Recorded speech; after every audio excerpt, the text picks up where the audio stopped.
Discipline ফুটবলের জন্য বেশ জনপ্রিয় জাপান, যাদেরকে অতি ভদ্র বলা হয়। মাঠে খুব একটা ফাউল করতে দেখা যায় না এই দলটাকে। আর সে কারণে একটি অনন্য রেকর্ডও আছে জাপানের নামে। 1998 বিশ্বকাপে তারা প্রথমবারের মতো খেলার সুযোগ পেয়েছিল, তারপর টানা 8 আসরেই তারা খেলার সুযোগ পায়, যেখানে এখন পর্যন্ত তারা কোনো লাল কার্ডই দেখেনি।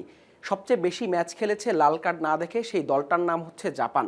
যদিও লাল কার্ডের তালিকার শীর্ষে রয়েছে ব্রাজিল এবং আর্জেন্টিনা। এখন পর্যন্ত 23 আসরে ব্রাজিল দেখেছে 11টি লাল কার্ড, আর 19 আসরে আর্জেন্টিনা দেখেছে 10 বার লাল কার্ড। যদিও রেশিও বিবেচনায় আর্জেন্টিনায় লাল কার্ডের সবচেয়ে এগিয়ে থাকবে।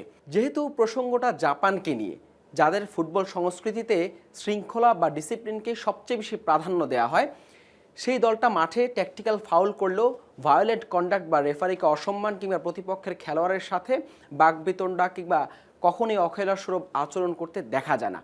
আর এই মেন্টালিটির কারণে 2018 বিশ্বকাপে তারা একটা অনন্য রেকর্ডও গড়েছিল, যেবার গ্রুপ পর্বে সেনেগালের সাথে তাদের পয়েন্ট ছিল সমান। পরবর্তীতে গোল ডিফারেন্সও সমান হয়। ফেয়ার প্লে সিস্টেমে তারা নকআউট পর্বে পাড়ি দিয়েছিল সেনেগালকে টপকে, এবং ফুটবলের ইতিহাসে প্রথম দল হিসেবে বিশ্বকাপে তারা ফেয়ার প্লে সিস্টেমে সেবার নকআউট পর্ব খেলেছিল।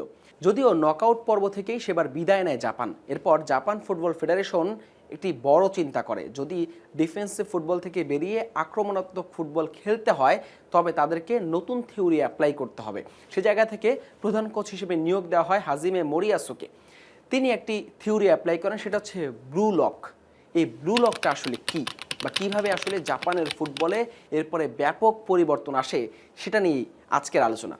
যদিও থিওরিটা হচ্ছে ব্লু লক মাঙ্গা।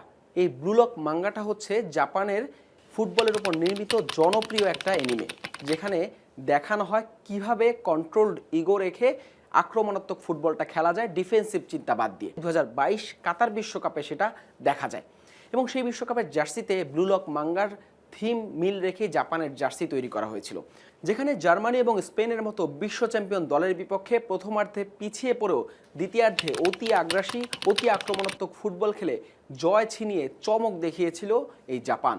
এই ট্যাকটিক্সের মূল বিষয়বস্তু হচ্ছে আরও বেশি আগ্রাসী, আরও বেশি খ্যাপাটে করে তোলা স্ট্রাইকারদের। তাদের মধ্যে এই দর্শনটা ঢুকিয়ে দেওয়া হয়েছিল ম্যাচের আগেই, যে মাঠে যখন ডি বক্সের ভেতরে তারা বল পাবেন তখন পাস না দিয়ে সরাসরি গোলের জন্য ট্রাই করা, শট করা, মূলত গোলের ক্ষুধা।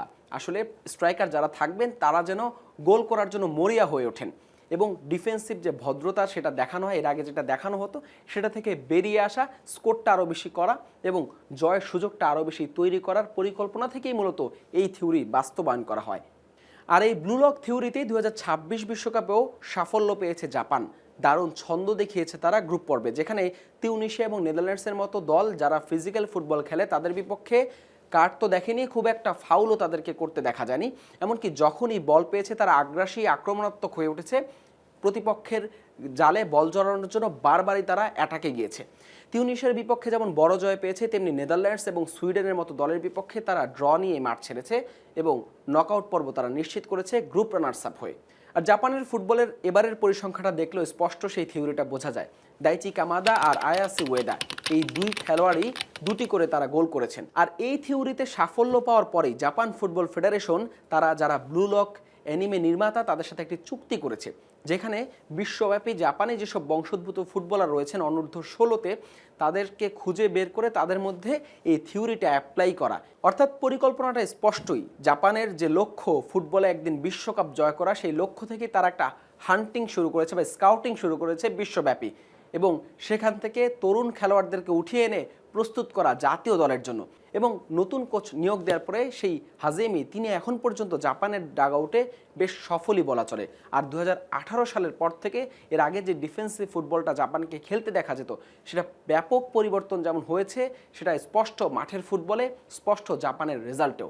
এখন দেখার বিষয় এই থিওরিটা অ্যাপ্লাই করে বা সেটার ধারাবাহিকতা ধরে রেখে জাপানের সাফল্যটা কোথায় গিয়ে ঠেকে। জাপানের খেলার যে পরিবর্তন এসছে তা নিশ্চয়ই অদূর ভবিষ্যতে জাপানের ফুটবলকে আরও অনেক বেশি এগিয়ে নিয়ে যাবে, সেটা হলফ করেই বলা যায় জাপানের এই পারফরমেন্সে। হাসান আল মারুফ, যমুনা স্পোর্টস।